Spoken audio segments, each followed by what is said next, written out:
So, folks, we have been talking about TYT, Cenk Uygur's pivot towards the right, and his main point seems to be that he believes that there is this strain of right-wing populism among right-wing uh, podcasters and political figures that it's possible for left-wing populists to tap into if they're willing to, throw aside some of the culture war issues.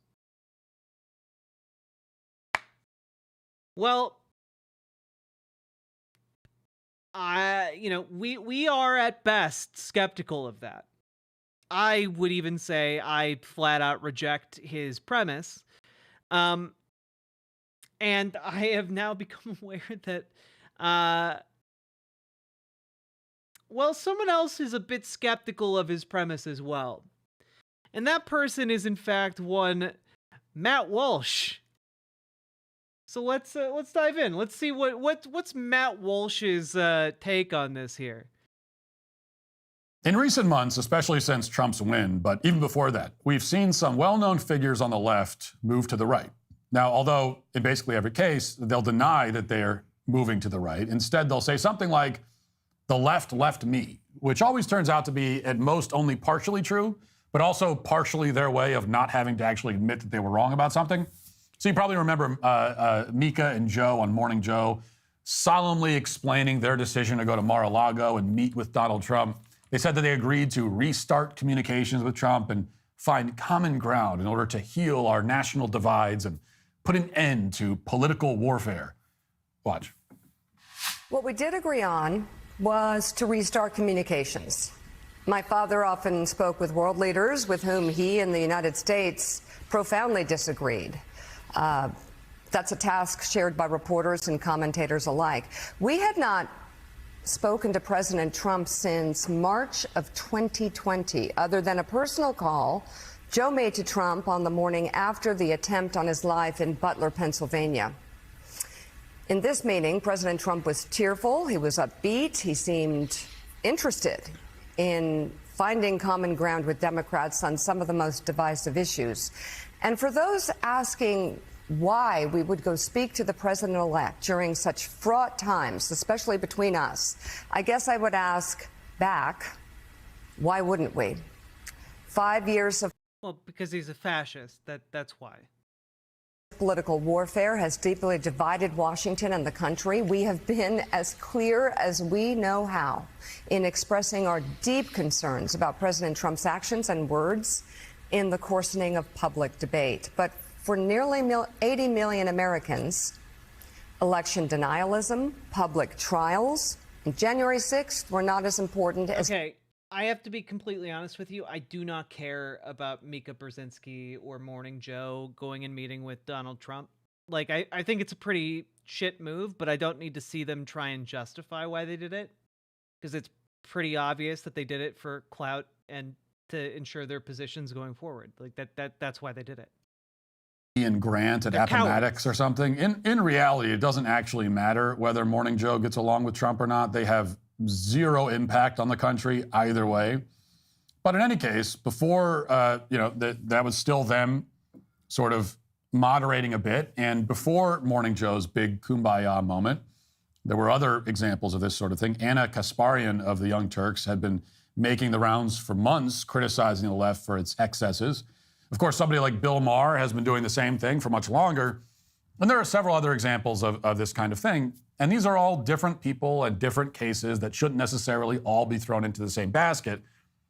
But I do have some concerns about this now familiar routine of leftists seeing the light, or sort of seeing it, and then being immediately embraced by many on the right, even celebrated and amplified as voices of reason. And like when Matt Walsh is calling you on your bullshit, like,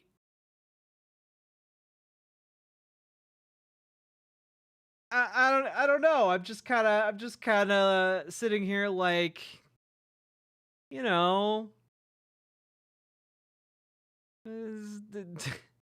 Literally just, just over here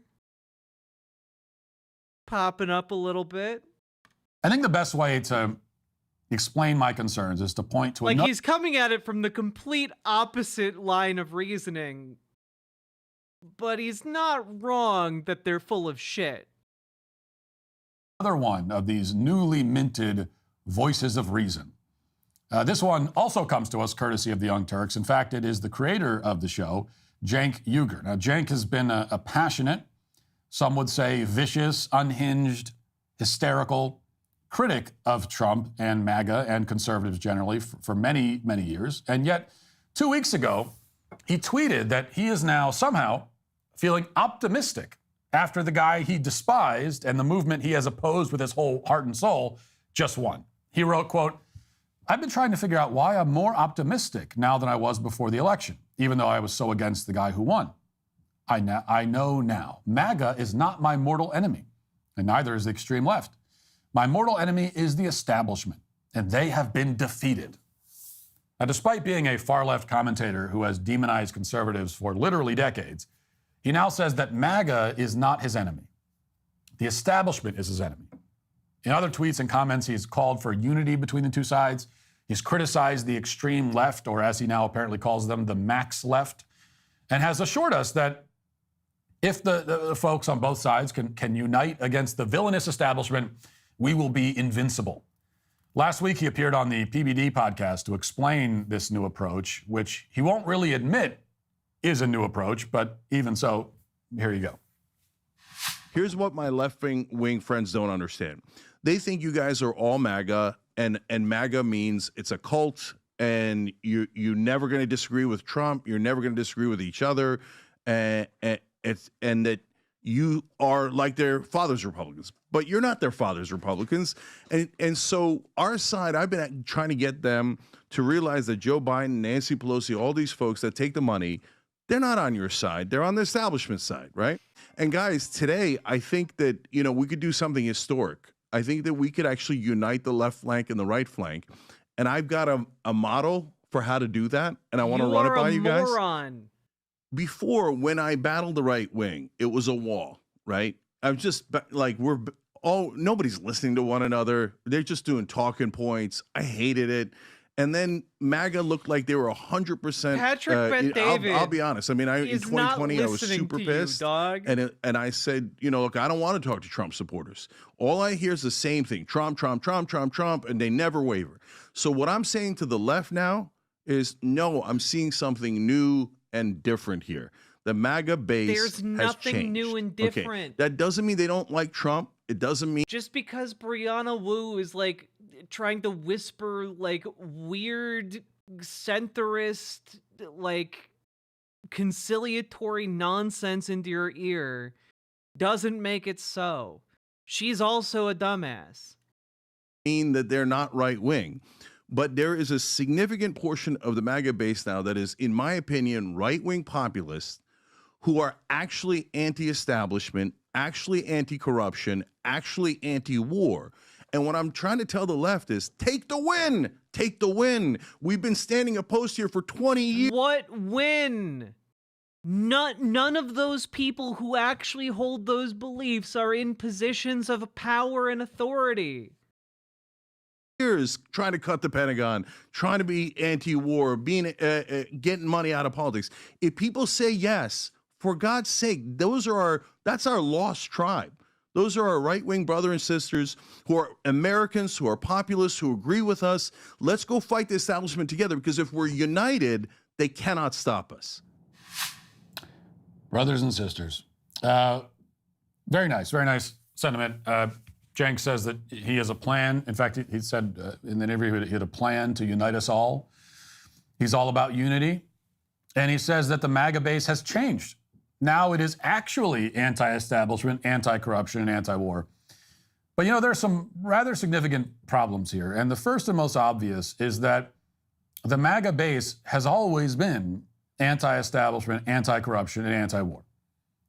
Those have been, by far, the defining features of the base from day one. But Cenk pretends that this was only a recent development so that, again, he can avoid actually admitting that he was wrong. In fact, he goes, dude, like this is what I mean, right? Like he's coming at it from the wrong and incorrect like perspective that like, oh, MAGA's always been this way. And I agree, MAGA has always been the way it is. They're just not actually anti-war or anti-corruption. Like, they look at society and they think Dylan Mulvaney drinking a beer as part of an Instagram ad is like the corruption of society. You know, like that's what they think societal corruption is. You know, like that's the type of corruption they're against. You know, corruption. They're not against billionaires running the institutions of the US government into the ground. Cenk, the right used to be an impenetrable wall, but we grade on a curve now. It's not build the wall, we build the parabola. There we go. Further, he takes credit. He pretends that the MAGA base has come to him, that this is a left-wing win, basically. Now, the other problem, and it's a big one, is that Cenk extends this olive branch to Trump's supporters and praises them for their stand against corruption and war. But here's what he was saying about Donald Trump as recently as last October. He's a dictator. He's a fascist. That's not hyperbole. So, and here I'll upset a bunch of people on the left. Ron DeSantis and Nikki Haley are not fascists. They're terrible people for other reasons, but they've never done a coup against America. Ron DeSantis is absolutely they don't use direct fascist. Nazi quotes that Trump does. Ron the only DeSantis fascist published that is an actual threat to democracy is Donald J. Trump. He already tried to end this democracy once. And guys, last thing. The other day, he said, immigrants are poisoning the blood of our nation. That quote has only been used by Adolf Hitler and Donald J. Trump. So he's telling you ahead of time, I'm a Nazi. It's not like I didn't warn you. I used absurd Hitler quotes. I pulled them out of history and I said them for no reason, just to let you know I am a Nazi. All right, by the way, that was an interview that Cenk did when he was running for president, because apparently he ran for president. Now, I follow politics for a living. I literally never heard that he ran for president. I did not once did that news cross my radar. So, in other words, the run did not go very well. I think is you may be surprised to learn. So, anyway, let me see if I understand this correctly. Trump is a fascist Nazi dictator, and yet his win makes you optimistic for the country, and the supporters of the fascist Nazi dictator are not your enemies? They're your brothers and sisters? Is that it, Cenk? You're optimistic that Hitler himself was elected? And you want to unite with Hitler's supporters? You want to unite with literal, actual Nazis? So what are you, coming out as a Nazi sympathizer? Is that what's happening? Now, you might say that I'm not being very charitable. Now, after all, that was a year ago. Now, granted, I could probably find about 300 examples of Cenk calling Trump Hitler in the last 2 months, but I didn't feel like spending that long watching Cenk clips on YouTube, so this is the one we're going with. Fair. Maybe there aren't any clips more recent than that. I don't know. Maybe Cenk had this conversion experience and became a reasonable moderate right after that segment was recorded. Maybe he's been a reasonable person for a whole year. I hope the visual now, that would mean he gag is spent landing. 53 years of life as a left-wing crackpot and 1 year as a rational human being. That's good enough, isn't it? Why should we listen to him and embrace him as a thought leader? Okay, so let's not reach all the way back into the ancient past of 14 months ago.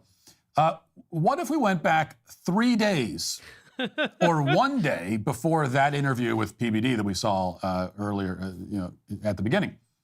3 days ago, Cenk was on his show condemning me for the speech that I gave at the Do No Harm rally outside the Supreme Court on Wednesday. Now, in this speech, I condemn the abuse of children and the ideology that promotes it.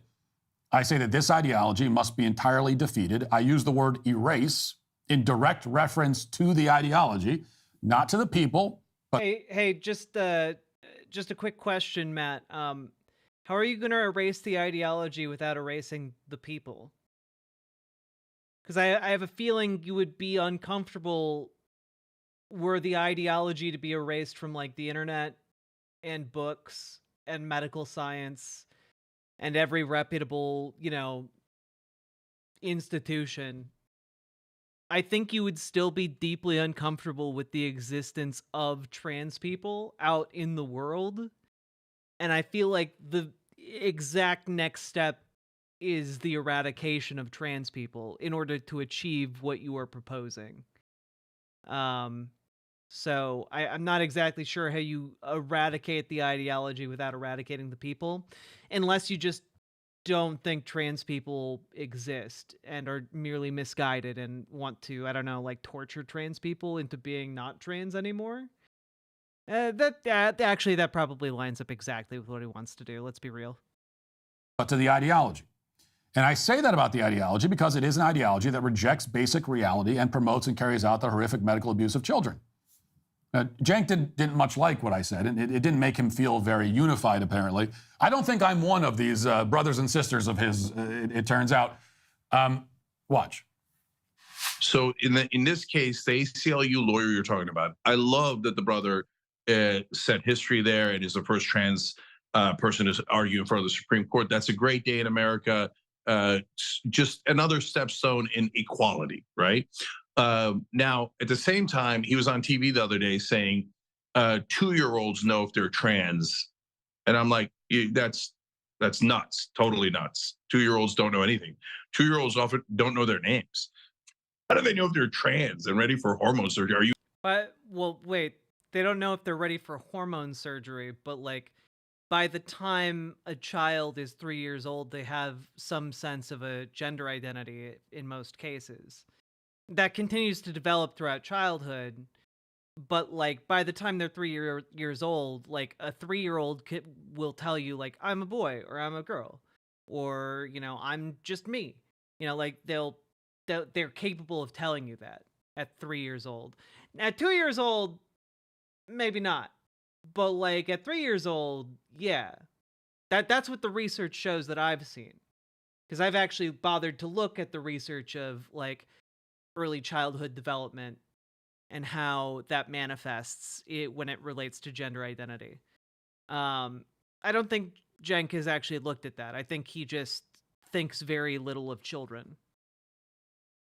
You nuts? So I don't agree with him on that at all. I don't know why he would say such a. Also, just for the record, at 3 years old, 2 years old, if you want to take that example at face value, they're not giving children anything for their gender identity. Like all that really is recommended at that point is like, okay, you say you're a boy, all right, he him pronouns, sure. Oh, you say you're a girl, all right, she her pronouns, cool. All right. That's like the extent of it. Oh, you say you're just you, all right, we'll just use your name. Like we can it's actually really easy, there is no medical intervention until like they're beginning to go through puberty. Absurd thing, right? Okay, now let's go to the Max Right and the clip we just showed you. Far, far worse. Talking about what they're not going to stop until trans ideology is entirely erased from the earth. Now, when you talk with that kind of language, what do you think that trans people are going to think? It sounds like you're trying to wipe them off the face of the earth. Like, don't tell me that this is just about, hey, a disagreement about puberty blockers, because we're about to have that conversation. That's not the conversation you're having. You and Marjorie Taylor Greene, when you say it's satanic, are having a conversation. Oh, Sake Tanuki, thank you for continuing to support the show. INB4 Cenk complains about Thomas the Tank Engine for being a trans man.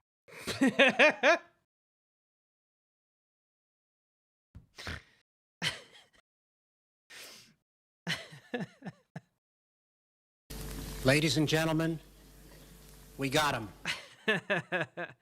That was a good one, Sake Tanuki. That was a good. You got me. You got me good. You got me good. About how we should all hate trans people, and we should wipe them out. And so if you say, oh, no, it has plausible deniability because he didn't say trans people, he said ideology. Okay, shoe on the other foot. Let's try. Oh yeah, the left is not going to stop until Christian ideology is entirely erased from the earth. Does that sound good? You like that one? Until white ideology is wiped from the earth. Does that sound good?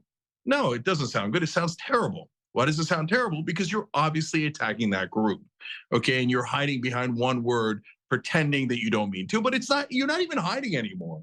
Like Marjorie Taylor Greene is saying trans people are satanic. So, how is that not deeply, deeply hateful? So right wing, if you want us to have a reasonable conversation. You know, really bold of Matt Walsh to just play this full clip on his show. Bold choice. Because honestly, Cenk's kind of cooking a little bit here. I'm not gonna lie. I'm not gonna lie. We have to roll this back out. We have to roll this one back out. All right? You know, we gotta roll it back out. In this country, I'm not going to have conversation. Wait, who is that? Oh, I'm sorry. Okay, yeah. I should probably provide some context. The picture of the guy that I keep showing is from one of the most famous Onion articles, which is heartbreaking. The worst person you know just made a great point. So, I'm so sorry that I did not provide additional context for that up front. I assumed it was part of our schemas. Now it is. I'm seeing a lot of people now understanding the joke. Yeah, this image started becoming like shorthand for the title of the article. So people will just post this guy's image. Like it has its own Wikipedia entry.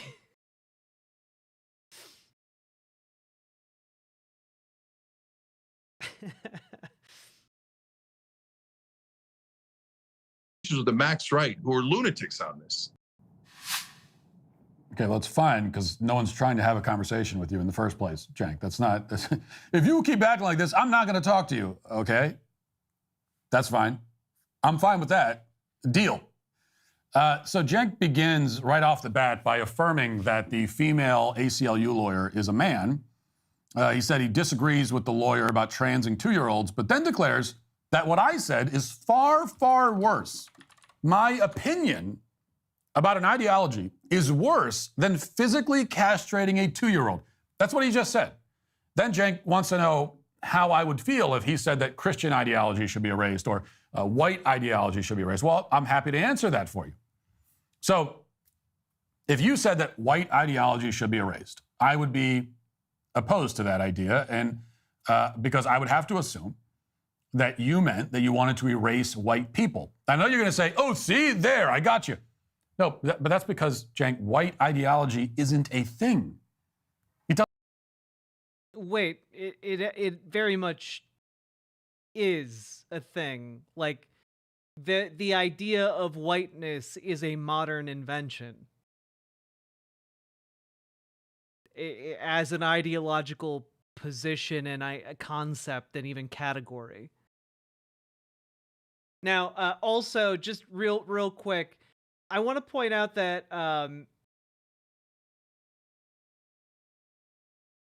Matt Walsh is insisting on saying that this guy is a woman and should use the women's restroom. I think Matt Walsh and a lot of transphobes would be deeply uncomfortable if this guy walked into a woman's restroom. Just throwing that out there. Kind of seems like his position's full of shit. Doesn't exist. There is no ideology shared by white people across the whole world. It doesn't. There's also no ideology shared by trans people across the whole world. The only thought process for trans people is, gee whiz, I'd be way more comfortable and happy if I changed the way I live my life and, you know, altered what categories people use to refer to me. That's it. That's not really an ideology. That's more of like, I would feel better this way. If you made that statement, you could only mean that you want to erase white people, because there is no such thing as white ideology. Now, there is obviously such a thing as trans ideology. That is an actual thing. Is it? Because you have all kinds of disparate cultures and people groups throughout different periods of time arriving and like demonstrating trans behaviors. Is it an ideology, or is it a naturally occurring human phenomenon? Because I'm going to tell you something. There's a really great resource, and I haven't pulled it up in a while, but it's called the PBS Map of Gender Diverse Cultures. This was published in 2015 and updated in 2023. And yeah, look at this. Look at this. Just a map of different gender diverse cultures. You can look at different places around the world. And you can find different examples of gender diverse cultures. It's actually really cool. Across time and space, not all of them continue to exist. Some of them do, some of them don't. Some of them are from centuries ago. Some of them are modern day. It's a really, really cool tool. And here, you know what? I'll copy and paste it to you guys so you guys can check it out for yourselves. Because it's neat. It's a neat little thing. And yeah, it turns out some of these groups are actually like isolated tribes that weren't in contact with whatever Matt Walsh considers transgender ideology. They actually had no contact with that prior to like transgender people within their society existing. So that's not really a thing. They just existed and have always been popping up. It's kind of how like gay people have existed and continually popped up in society wherever you look on the planet. The same is true for trans people. I mean, if you want to even look at like some Western examples,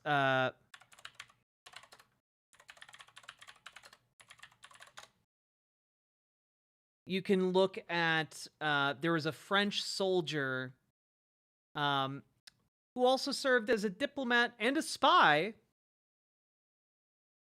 And, well, he was named Chevalier d'Eon. And he lived 1728 to 1810. Pretty cool stuff. Might have been non-binary, too.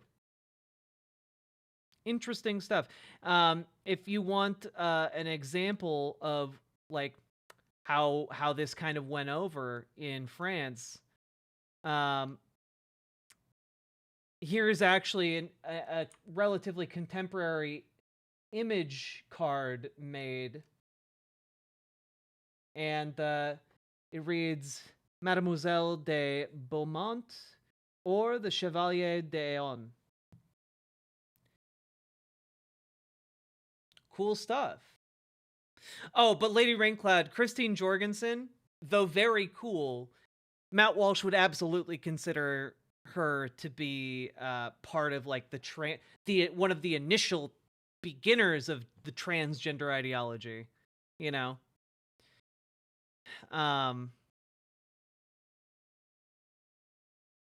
Yeah. It's the ideology that Cenk himself mildly disagrees with by saying that he wouldn't want to trans a toddler. As for erasing Christian ideology, I would strongly disagree with that statement, because Christian ideology, or Christian teaching, which is what I would take that statement to mean, which, and by the way, if you wanted to switch it over and say trans rather than trans ideology, trans teaching, we could call it that too, okay? Again, you have societies that have existed across all of human history that in which trans people emerge. So even if you eliminated trans teaching, you would still have trans people, which is the thing you have an issue with. But when it comes to Christian teaching, Christian ideology, it's a positive force in the world. It has done immeasurable good for mankind. It has shaped Western civilization. You might want to look at the conflict between Protestants and Catholics in Europe, my guy. You might want to look at how that went throughout the Middle Ages. I want to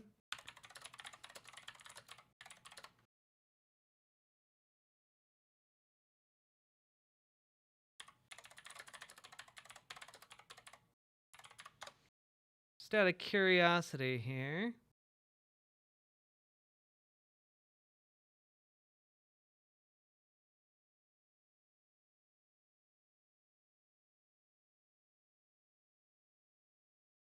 Just trying to find a good estimate. I remember learning one when I studied this time period, but I wanted to see if there are better updates.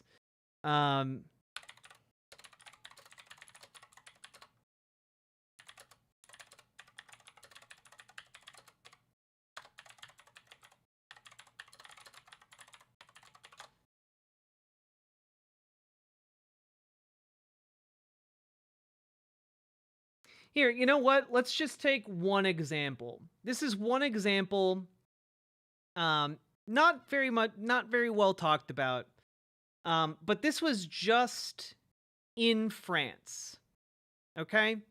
This was just in France from the period of 1562 to 1598, okay?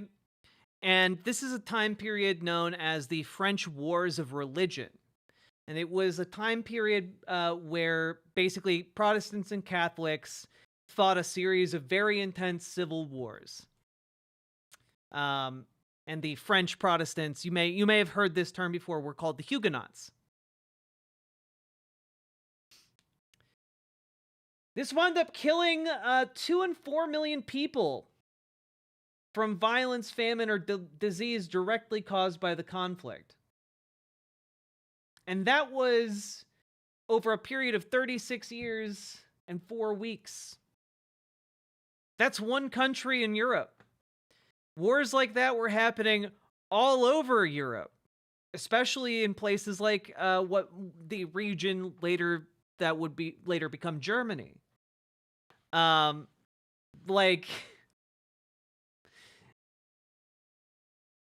Even if you just look at Europe, religious wars within Christianity have killed untold millions of people. And that's just within Christianity in Europe. And also, if you just look at like the Middle Ages. For the better. So not all ideologies are created equal.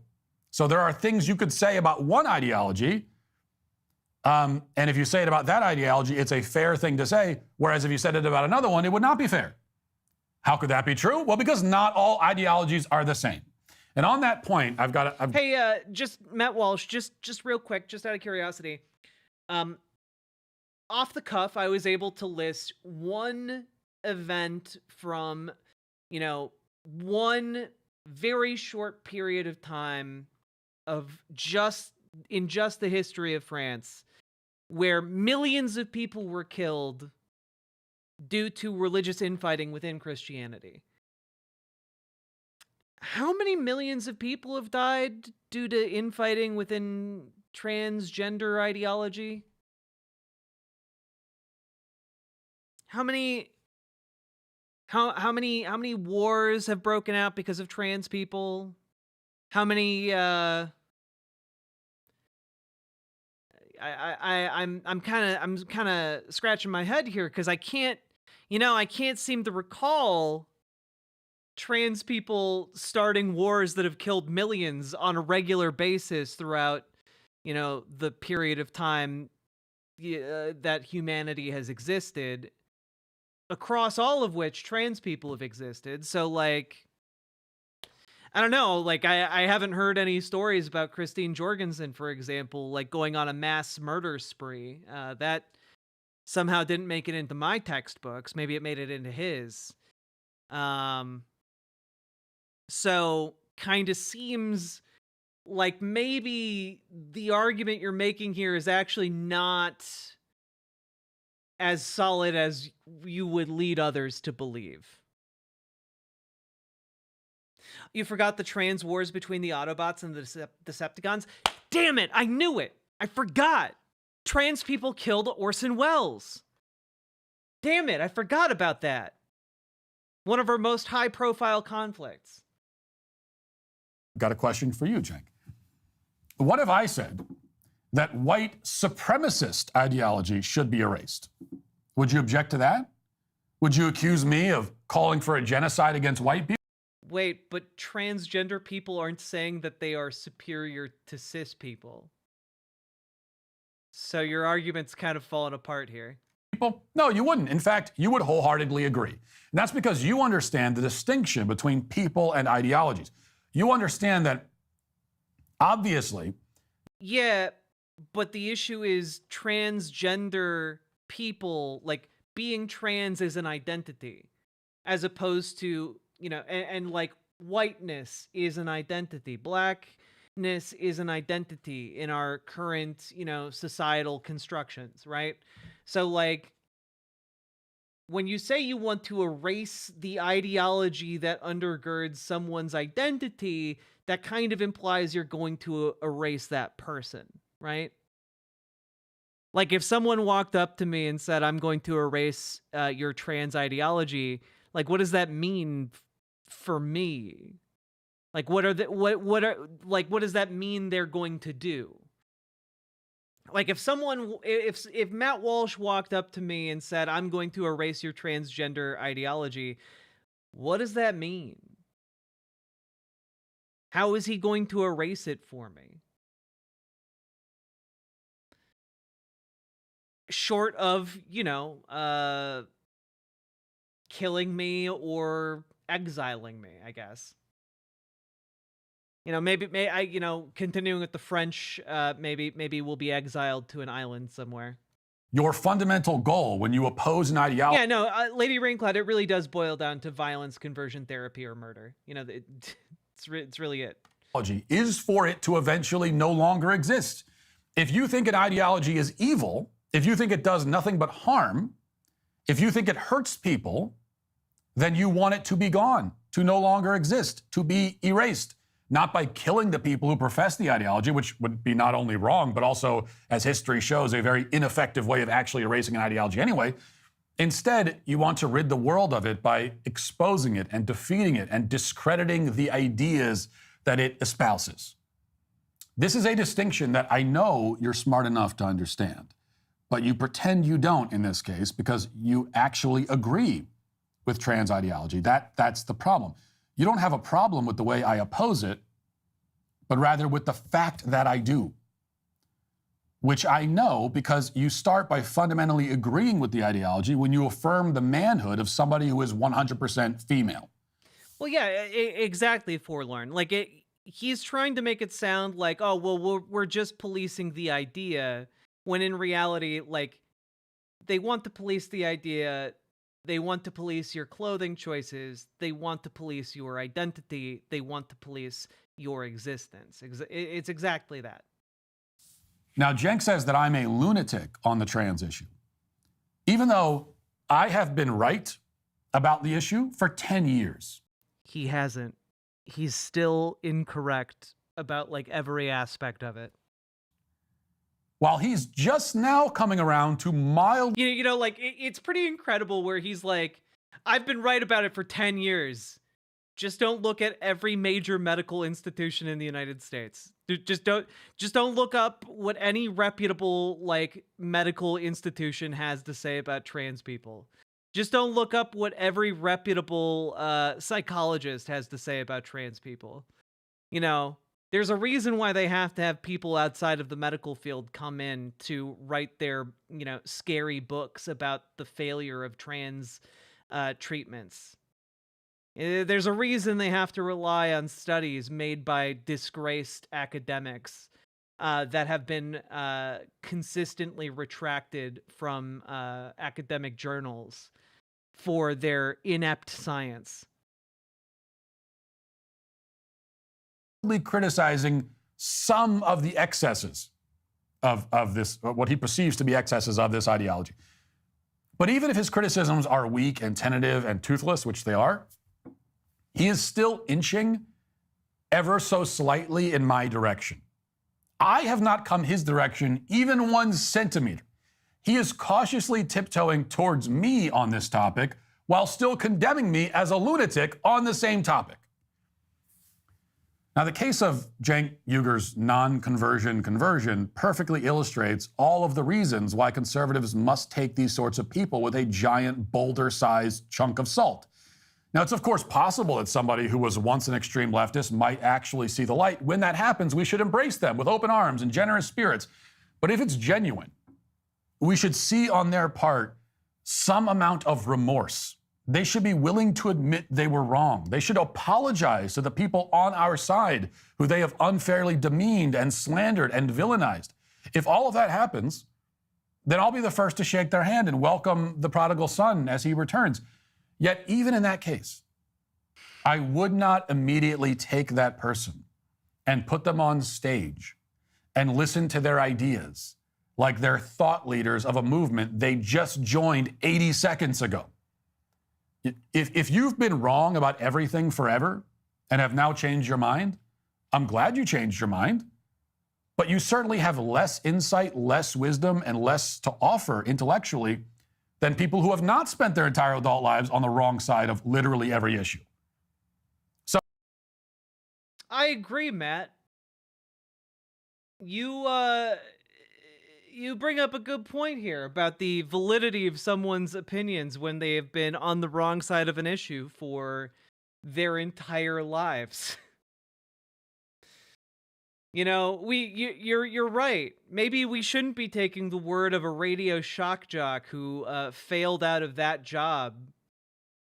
And instead, we should be taking the word of actual, established academics and medical professionals.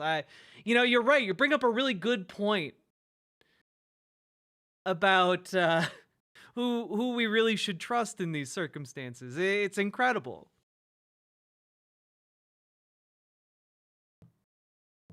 So you, as the person crossing over, should recognize that and have humility and be willing to take a back seat.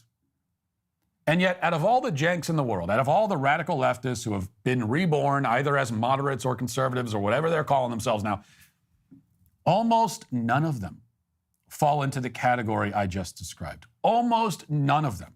You know, it is, by the way, very rich for Matt Walsh to do a 20-minute long segment setting himself up as the ultimate defender of children when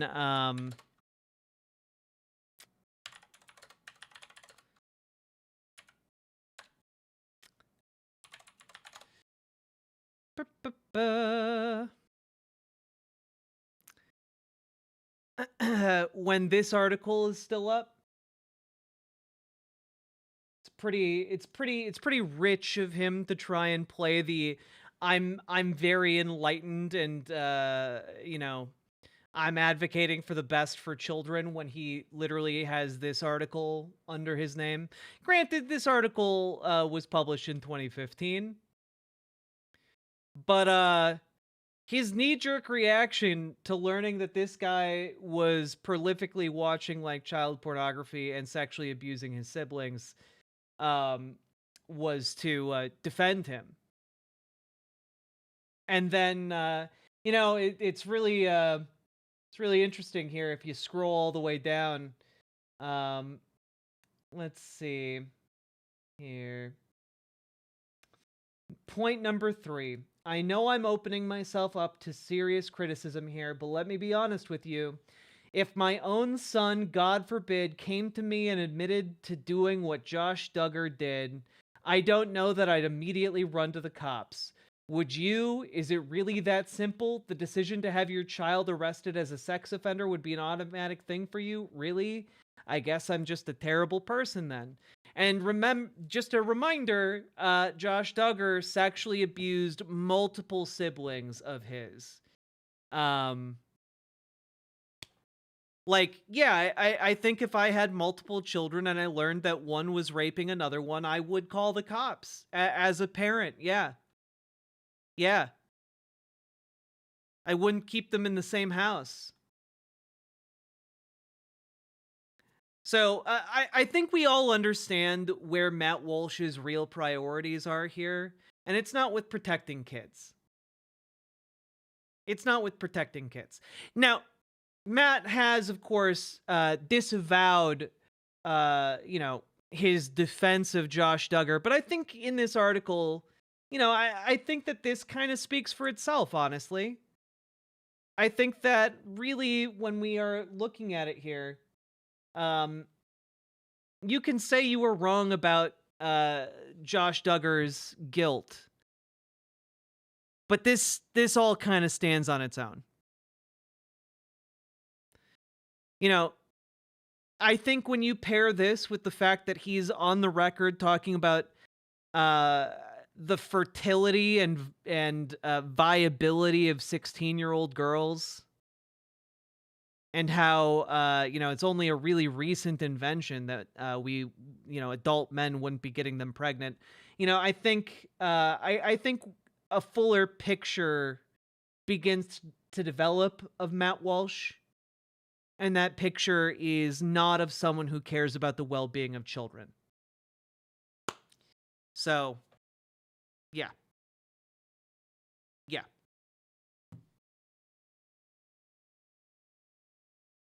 Just throwing that out there. We have like 3 minutes of this left. Let's finish it. Have ever shown any remorse or any humility. Almost none of them have apologized to any of the people who they love. By the way, I would love for someone on one of the numerous shows Matt Walsh goes on to, or the guests he has on, I would love for someone to ask him about that quote. I've never heard anyone challenge Matt Walsh on what he wrote in that Blaze article. And I want to hear him answer that. I want to hear him answer for it, frankly. Lied about and defamed, and whose reputations they tried to destroy. Almost none of them have even been willing to admit that they were wrong. Instead, they claim that they've remained consistent while the left abandoned them. And this is, as I said, at the absolute most, only partially true. There is always at least another part, the part where, in fact, they have drastically changed their tune on a number of serious issues, but they won't admit it. At the very least, these are people who ignored and probably scoffed at and demeaned the conservatives who told them that the left was on a slippery slope into madness. They didn't listen. So at the very least, they were wrong about that. But they won't admit that either. And yet they show up and they have all their ideas, and we're supposed to listen to them. And they even have the gumption to turn around to conservative. I mean, sir, if I can step in just real quick, because I see like what's happening in chat. Sir Gody, I think like when you're saying platforming, you seem to be implying that I'm like spreading Matt Walsh's bile. But like he's 313 times bigger than my channel is. I'm just doing what I can to push back on it. And yeah, to whatever degree I'm platforming him, I let me put it this way. I think I am benefiting, and I think that my community benefits from that pushback more than it is harmed by, seeing Matt Walsh, a man who has, again, an audience 313 times larger than mine. So, but I've stated multiple times that that is not what I'm saying. I think maybe choose a different word than platforming, because I think that's tripping a lot of people up, because typically that's what they mean. Who have been in this movement forever and try to lecture them. And so I'll tell you how to really argue on these issues. I don't think, but for the record, I don't think that you are acting in bad faith. I agree that there's some kind of miscommunication happening. I don't know where it is. But no hate to you from my end. What the hell do you know? You've been wrong about everything. You just started being sort of right about a few things 10 seconds ago. Maybe have some humility and shut up and listen for a few. You haven't listened at all your entire life. Maybe you should be listening now. What a fantastic ally Cenk is cultivating here among the far right. What all this tells us, at best, is that these people... Who's he talking to? He's talking to Cenk Uygur. ...still have all of the same arrogance and ignorance that made them radical leftists in the first place. It also tells us that these are not credible voices we should be listening to or taking seriously. Mods, y'all can drop it. It's all good. I think that there's some kind of miscommunication, and whatever it is, we're not identifying it, and continuing to talk about it isn't going to be productive. Seriously, not everybody is a thought leader. Okay, not everyone has a platform with a large audience. In fact, most people don't. And if you... Wow, called out like that by Matt Walsh. This is the most hurt I've ever been in my political streaming career. Oof. You've been wrong about everything and are still too arrogant to even admit it, even while you try to cozy up to the people you've demonized for years, then you should certainly be in the non-thought leader cat crowd. Okay? Especially... I'm sorry, the non-thought leader cat crowd? What? Did I mishear that? Then you should certainly be in the non-thought leader cat crowd. What happened there? What did...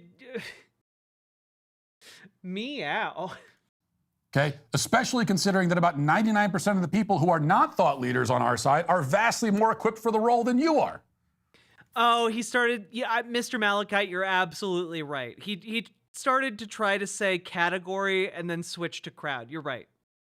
That is excellent detective work right there. But of course, this is all just the best case scenario. You know, so far I've only really considered the possibility that these supposed former radical leftists have sincerely converted, but are just too egotistical and shallow to admit their own errors. There is the other scenario, which I think in many cases is far more likely. That's the scenario where the conversion is not... Can you make that a drop? The cat crowd? Cat crowd? Remotely sincere.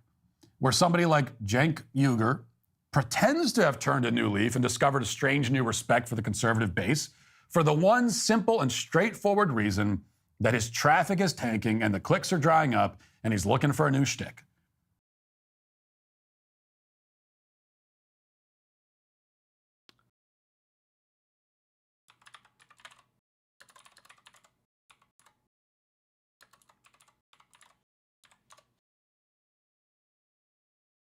Just,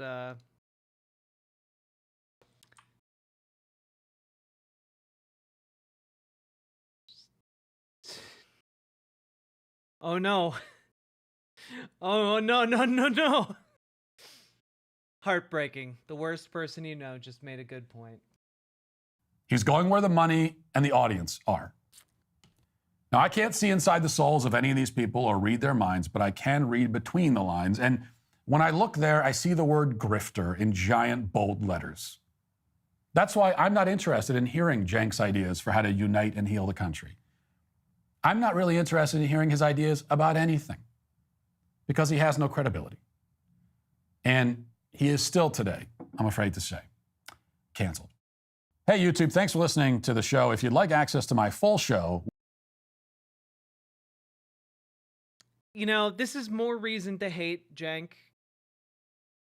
He made us agree with Matt Walsh on like a sliver of what was said in there, and that makes me angry.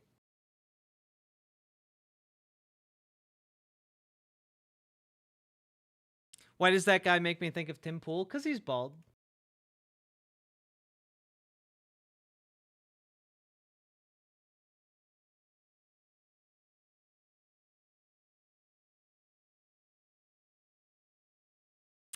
Yeah, I don't know. Like, if I was someone who worked at the Young Turks, this would be like break glass in case of emergency type situation. Like, you've so utterly and completely failed that like even Matt Walsh is able to correctly identify exactly what's happening with you. you know? It's pretty that's pretty damning. That's pretty awful. And it would make me serious. Like I would have to step, if I ever did a segment that Matt Walsh was like, I agree with Riverboat Jack, I would have to like take a week off and just stare at the horizon, pondering my life choices and like figuring out a way to like save my soul. You know, from the fires of hell. Like that's really, that should really be a wake-up call. And this was posted 8 days ago. The interview we went over with Cenk was posted like a couple days ago, 2 days ago, something like that. Yeah. Here's an. All right.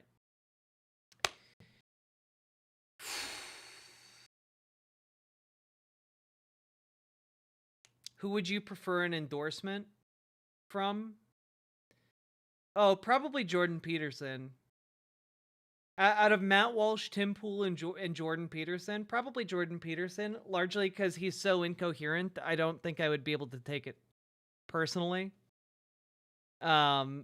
You know, like Jordan, I feel like Jordan Peterson would just say just about anything, where like I could rationalize that as like, I don't know, he's like he's just like cuckoo for Cocoa Puffs. Whereas Tim Pool and Matt Walsh would be like a pawn in some kind of cynical power game they're trying to play.